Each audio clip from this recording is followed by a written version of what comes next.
C'est tout un art, une émission qui vous fait découvrir nos régions et des opérations de marchand de biens.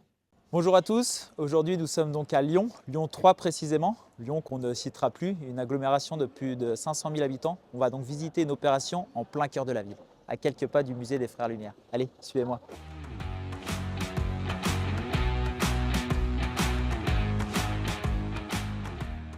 Nous avons donc rendez-vous avec Sylvain Dumont, un marchand de biens aguerri de la région.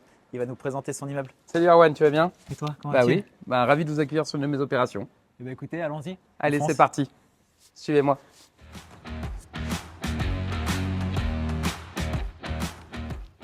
Bon, Sylvain, on voit que tu es en plein chantier. Est-ce que tu peux nous raconter brièvement un peu l'opération? Bah oui, c'est une pure opération de marchand. Donc là, on est à Lyon 3e. C'est un joli quartier résidentiel de Lyon avec beaucoup de petites maisons qu'on appelle les maisons montchatoises, les maisons de Montchat.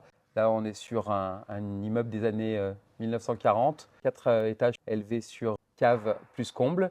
Et sur l'arrière du bâtiment, comme on peut le voir ici, une petite cour avec encore un petit peu de bâti, avec une maison R+2 de 100-110 mètres carrés, un bâti ici de 17 mètres carrés, une petite maison derrière nous de 40 mètres carrés R+1 et ici un dernier lot bâti, un studio d'une vingtaine de mètres carrés. Est-ce que tu peux nous expliquer un peu comment tu as trouvé ce bien, ce projet comment tu as fait? Comme souvent sur les opérations de marchand, c'est le réseau qu'il faut entretenir.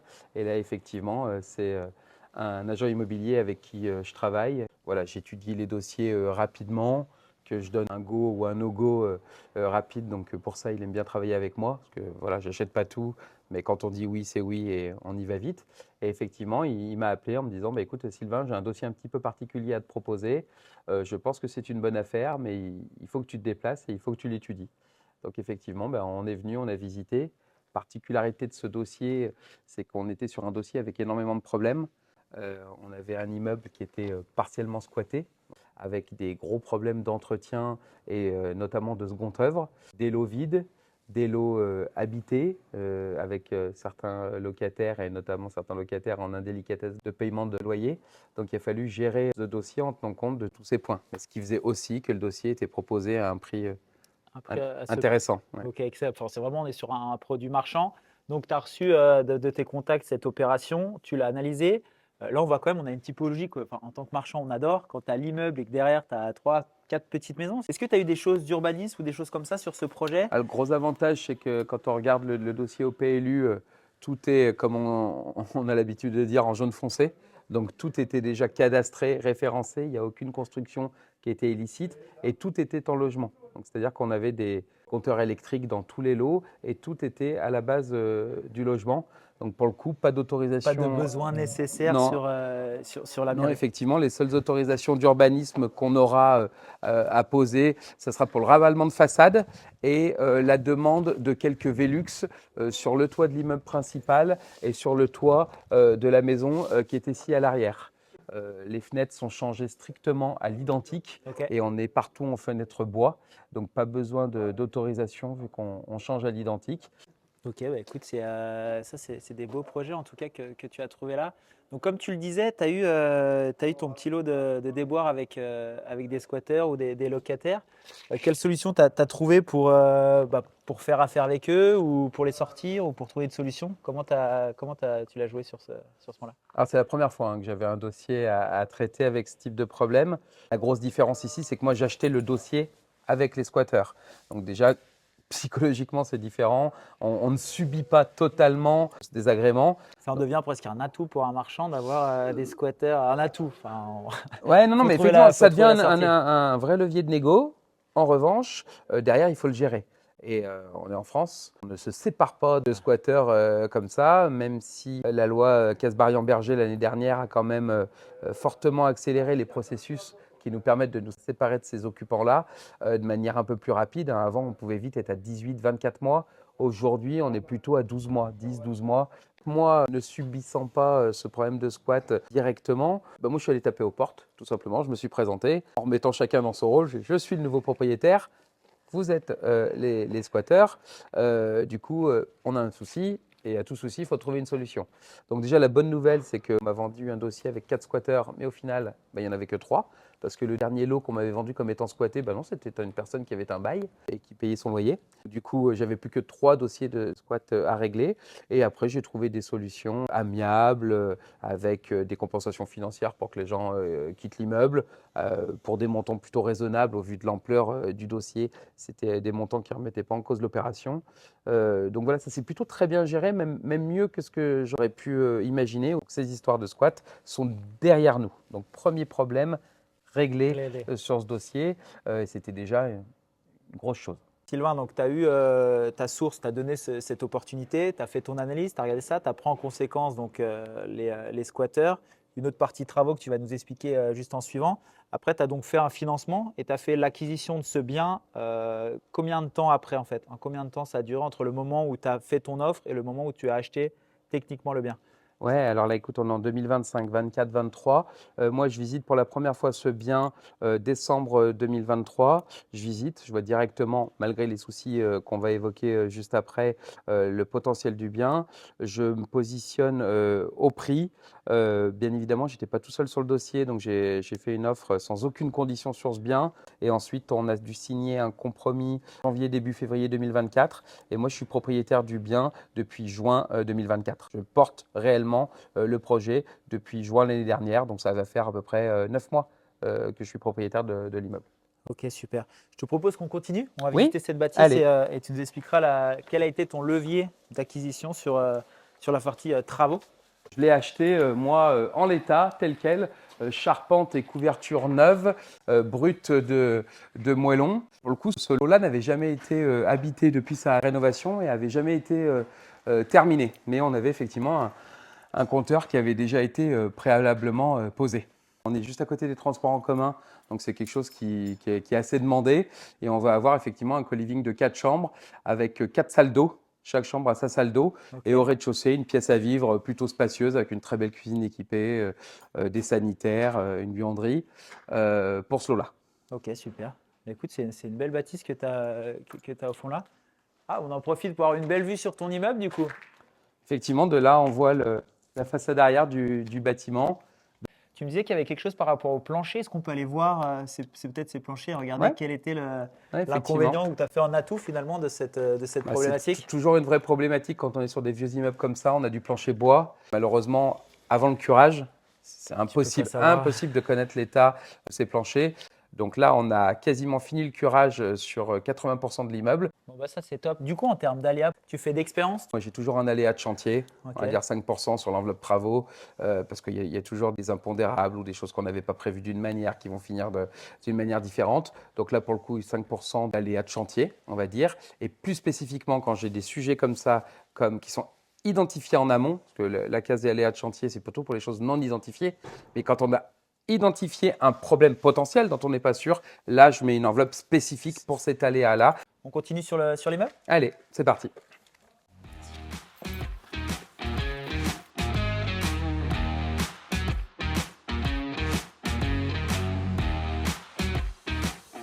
Allez, je vais vous faire voir un premier lot qui a été entièrement curé.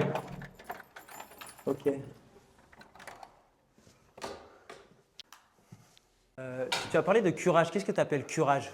Alors effectivement, quand on a une rénovation du second œuvre de cette ampleur, on ne vient pas juste toucher un poste uniquement, mais qu'on vient vraiment reprendre une bonne partie des postes. Et surtout, quand on doit s'assurer de la qualité des planchers, on est obligé de mettre à nu.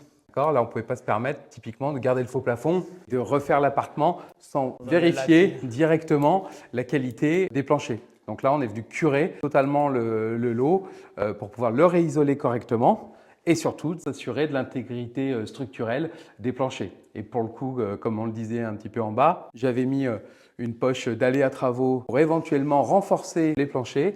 Et la très bonne nouvelle sur ce dossier, c'est que comme vous pouvez le voir, les planchers qui ont quasiment une centaine d'années sont dans un état de conservation irréprochable. On n'a aucune poutre qui fait le ventre. Non, pas d'infiltration d'eau sur les planchers. C'est plutôt très sain.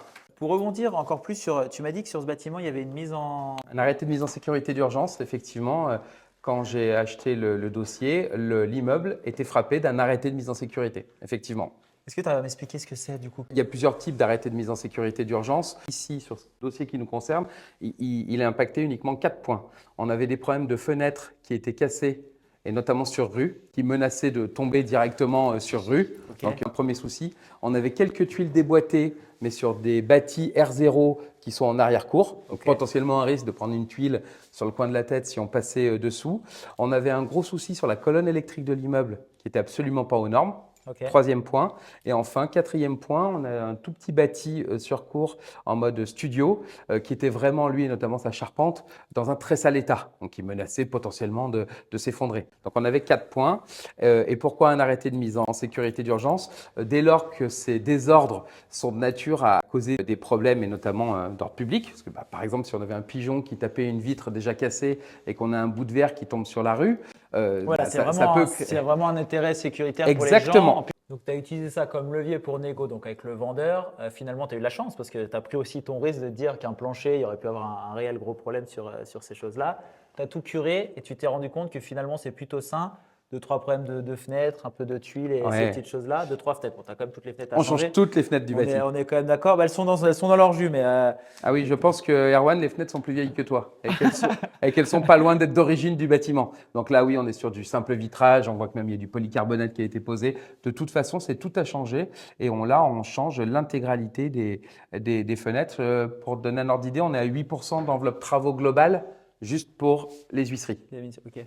Ok, donc là, tu fais quoi? Tu fais un T3, tes deux Alors, chambres là, le salon, c'est comment tu vas… Donc, comme je vous le disais au début, on est sur un immeuble R+4 plus comble élevé sur cave et on a un immeuble qui est vraiment tradi avec une répartition en miroir de part et d'autre de la cage d'escalier. Ok. Donc là, on est sur un 62 mètres carrés de type T3, 2 chambres, pièce à vivre, salle de bain. Et c'est exactement ce qu'on refait ici. Nous, on ne change pas la typologie Tu gardes les des biens. cheminées, tu vas essayer de récupérer des parquets ou pas plus que ça? Alors, Il y a rien à les récupérer. parquets dans les chambres, on les a protégés d'ailleurs, comme vous pouvez le voir, parce qu'on va les poncer, on va les récupérer, parce que les chambres vont garder les nouvelles cloisons, vont être alignées avec les anciennes cloisons. Et on a des très jolis planchers bois massifs à bâton rompu, je crois, au Pointe de Hongrie, je ne me souviens plus. On est à bâton rompu. Bâton rompu et ils sont très beaux, donc on va les conserver. En revanche, tout le reste, ce qui est carrelage, etc., ça va être déposé, une petite chape légère et on va partir sur des sols neufs. Eh bien, écoute, ça va être une belle rénovation que tu es en train de faire là. Rappelle-moi le nombre de mètres carrés que tu avais sur cette bâtisse en tout. En tout, alors on ne touche pas à tout parce que j'ai des commerces en bas en pied d'immeuble qui, eux, pour le coup, ne sont pas retouchés. Mais on est aujourd'hui tout compris hors commun sur 920 mètres carrés de SDP, commerce compris. Et du coup, si on enlève 130 mètres carrés sur, admettons, 930, ça fait 800 mètres carrés. On rénove 800 mètres carrés aujourd'hui entre les bâtis extérieurs et l'immeuble principal. Ok, d'accord. Et tu es parti sur combien de temps un peu pour réaliser tous ces travaux? On va être sur 10 mois de travaux à peu près là, Ok, d'accord. non-stop. Ça fait un mois et demi qu'on a commencé. Donc on a commencé par le curage et ensuite on va attaquer tout le second œuvre. Gros avantage sur cette opération, c'est que je n'ai aucun gros œuvre à retoucher. Et on a fait expertiser tout le gros œuvre et il en est ressorti que l'immeuble est extrêmement sain, que tous les désagréments étaient vraiment du ressort du second œuvre. Ok. Second œuvre qu'on reprend intégralement. Pour rebondir un peu sur les partenaires, tu utilises toujours les mêmes partenaires, les notaires, géomètres, ton équipe là, c'est vraiment la même équipe que tu fais intervenir à chaque fois? Toujours quasiment, sauf si vraiment il y a un impondérable et qu'un de mes partenaires n'est pas disponible. Mais oui, moi je travaille toujours avec les mêmes personnes, j'ai toujours le même architecte, le même notaire, le même bureau de contrôle et autant que faire se peut, la même entreprise qui intervient pour me faire les travaux. C'est important, ça me rassure. Et puis Donc, tu as un réseau solide ici. Ça fait combien de temps que tu es marchand de biens Ça fait plus de 11 ans que je suis marchand sur Lyon. Alors non, les équipes, ça fait pas 11 ans que je les utilise parce que au début, on parfait son équipe, des gens dont on a envie de s'entourer. Mais là, ça fait au moins 4 ans que j'ai cette équipe qui est constituée et dont je veux absolument pas changer. Ouais, non, c'est important, je pense, parce que tu échanges, tu sais travailler avec eux, tu sais là où il y a les points d'attention qu'il faut avoir sur leur détail. Là, l'objectif après de cette bâtisse, tu fais quoi?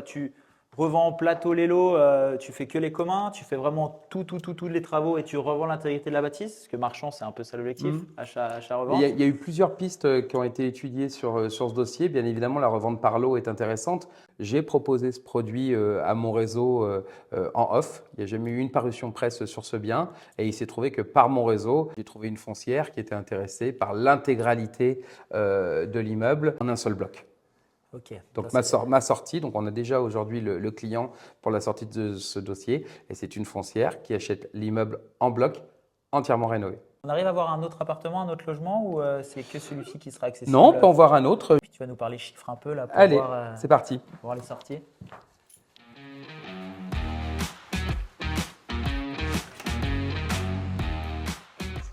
Donc voilà, vous voyez un autre appartement curé exactement de la même manière.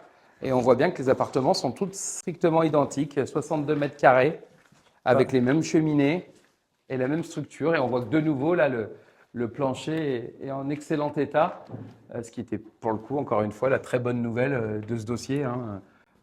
Je ne veux pas dire de bêtises, mais je crois que j'avais budgété entre 30 et 40 000 euros de reprise, de renforcement structurel des planchers. Ce qui Vu sera que- en plus dans ta Exactement, renta, comme oui, tu et expliquais, s'il n'y a pas d'autres aléas. exactement, Tu peux nous exactement. raconter, tu m'as dit, tu avais eu une anecdote particulière dans un des logements, je ne sais pas si celui-là ou celui d'à côté. C'est celui juste en face, effectivement. C'était pas bien clair quand on m'a vendu l'appartement. On m'a parlé d'un décès, vaguement, je n'avais pas bien compris. Mais finalement, en croisant des personnes qui habitent l'immeuble toujours, Ok. j'ai eu l'histoire complète qu'on ne m'avait pas totalement racontée. Et il se trouve que malheureusement, l'ex-locataire de l'appartement d'en face est décédé dans son appartement. Et puis, bon, pas de famille, etc. Bah, personne n'a réclamé après lui. Et apparemment, il serait resté entre 3 et 4 mois Dans dans son l'appart. lit.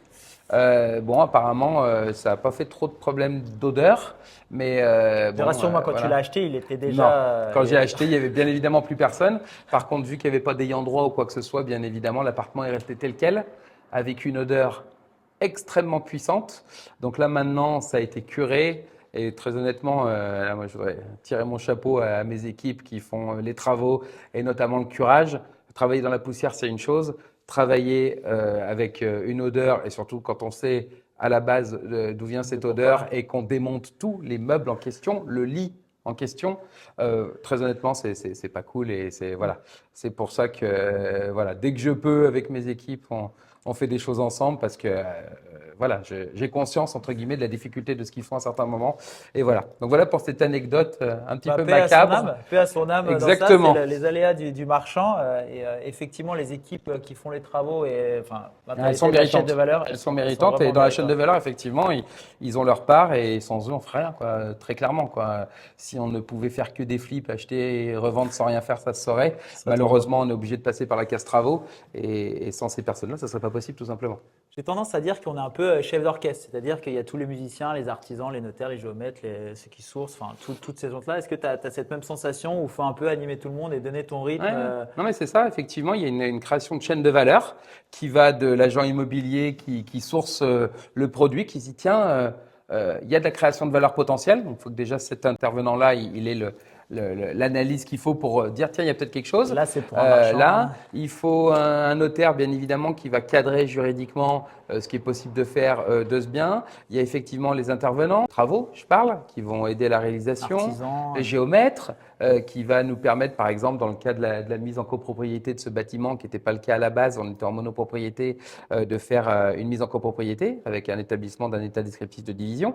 Donc le géomètre aussi apporte sa pierre à l'édifice. Un EDD, pour rebondir Voilà. sur l'EDD, dans les grandes lignes, c'est un géomètre qui vient mesurer l'intégrité des surfaces et ils font des tantièmes de répartition C'est ça, c'est l'élément fondateur d'une copropriété. Dans une copropriété, ben, on est propriétaire, comme son nom l'indique, d'un petit bout d'une propriété. On est copropriétaire.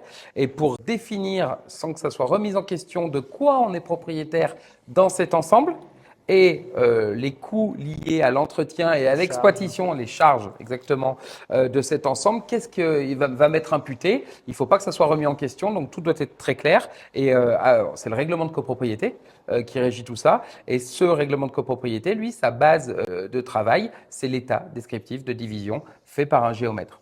Donc en gros, le géomètre mesure tout, donne des surfaces dans tous les sens, met des Mhm. tantièmes, fait la répartition Il commun, pondère, il euh, pondère parce que du coup, soleil, à l'ombre, dernier étage, exactement, un premier. premier étage, voilà, notamment pour des clés de répartition d'ascenseur, de choses comme ça, bien évidemment, quand on est au Nord, quatrième. sud, Voilà, cinquième. si je suis sous comble, oui, c'est de l'habitation, si ça a été fait correctement, mais forcément, j'ai une hauteur sous plafond qui est inférieure, etc. Donc, tous les mètres carrés habitables n'ont pas la même valeur au sens de la copropriété. Et ça, le géomètre vient pondérer les valeurs et de mètres carrés, on arrive à des tantièmes de copropriété.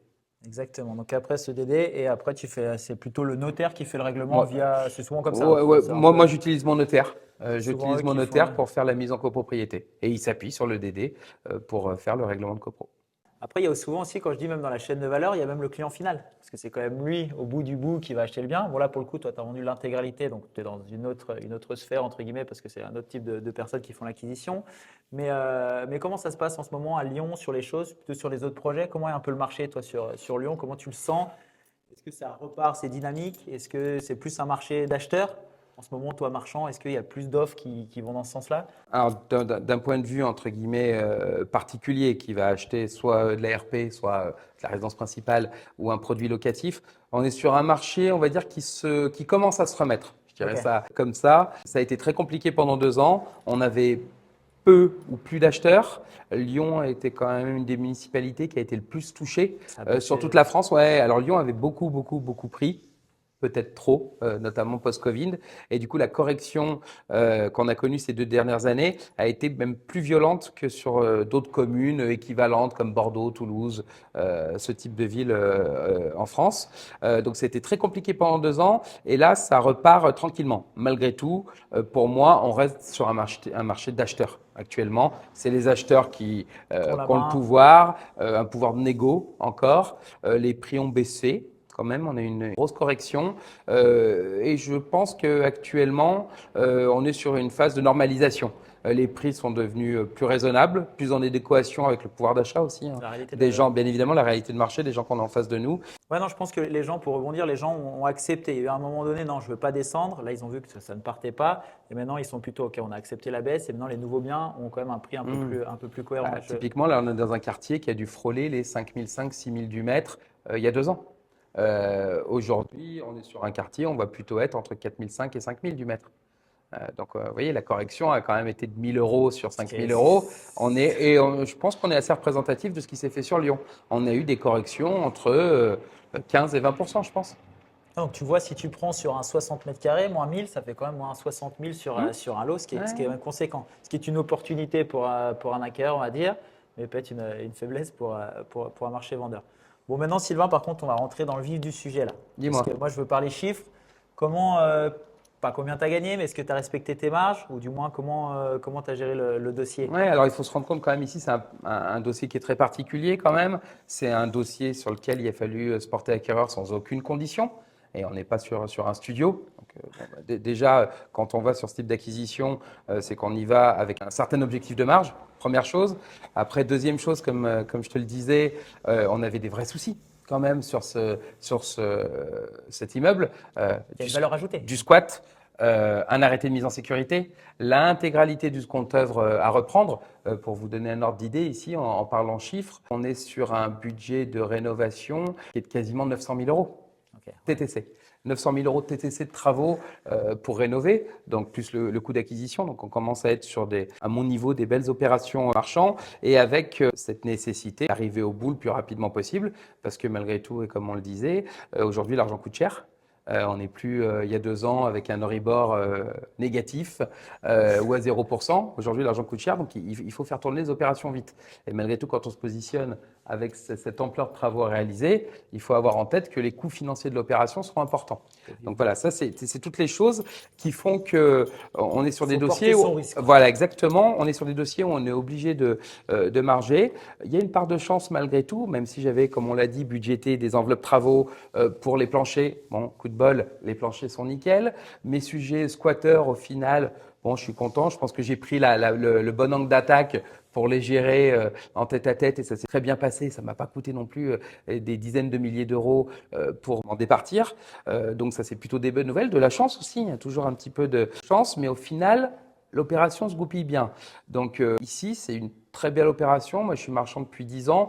Je pense, et pas encore totalement débouclé, mais que ce sera une de mes plus belles opérations jamais réalisées en plus de 10 ans. On est sur une marge nette hors taxe supérieure à 500 000 euros et sur une opération avec une marge supérieure à 40%. Donc une très belle opération de marchand. Par contre, voilà, il faut remettre ça en face des éléments. Ça rémunère un risque, ça rémunère une offre sans condition suspensive de prêt à une période où c'était de plus en plus compliqué. Tout à l'heure, je te donnais, j'ai acheté ça, je me suis porté acquéreur en janvier de l'année dernière. On commençait à avoir bien comme il faut les effets de la crise par laquelle on est passé. Donc, il faut quand même se positionner sans condition suspensive de prêt et être sûr d'aller au bout, d'obtenir un financement. Et puis, être serein aussi sur tout ce qu'il y a à mettre en œuvre pour relever les problèmes un par un. Ouais, non, non, c'est sûr. Après, c'est quand même un demi-million, c'est quand même une très belle somme. Ramener à l'année, ramener au temps de travail, ramener à ton risque. Bien sûr. C'est très, très beau. Comme tu l'as dit, tu as quand même 10 ans pour arriver à des opérations de Ouais, ce le type-là. réseau, le réseau aussi. Le réseau Si pur. si j'ai pas mon réseau à Lyon, cette affaire ne rentre jamais. Pour faire une petite digression, moi je le vois en ce moment, toutes les affaires arrivent par mon réseau et sur des choses où il y a 2 ans j'ai semé. On m'a invité à un déjeuner de l'IMO il y a 2 ans, un nouveau truc qui se crée à Lyon. J'en fais déjà 15, des trucs comme ça, etc. On se dit, effet ah, boule de neige sur le réseau. encore un déjeuner IMO, etc. Et ben, je me rends compte que 2 ans après, quelqu'un me rappelle en me disant, Sylvain, je t'ai vu un déjeuner de l'IMO, il me semble que tu es marchand de biens, il me semble que j'ai un dossier marchand en ce moment, est-ce qu'on peut en parler? Et au final, ça peut arriver à ça. Donc, il ne faut vraiment pas négliger le réseau, c'est la base de notre métier. C'est la base. Il faut semer et petit à petit, ça. les choses vont arriver. Ou se former et monter en compétence Exactement. perpétuellement. Eh ben, écoute, merci pour cette Avec belle plaisir. visite. J'espère que cette visite vous a plu. J'espère que tu vas nous réinviter pour une fois que ça sera fini. On va visiter ça avec les travaux pour mettre en adéquation tout ce que tu nous as expliqué. Sans aucun problème, avec plaisir. Merci beaucoup, Sylvain. Merci Erwan d'être Au plaisir. venu. Merci Au revoir. à toi. Salut, ciao.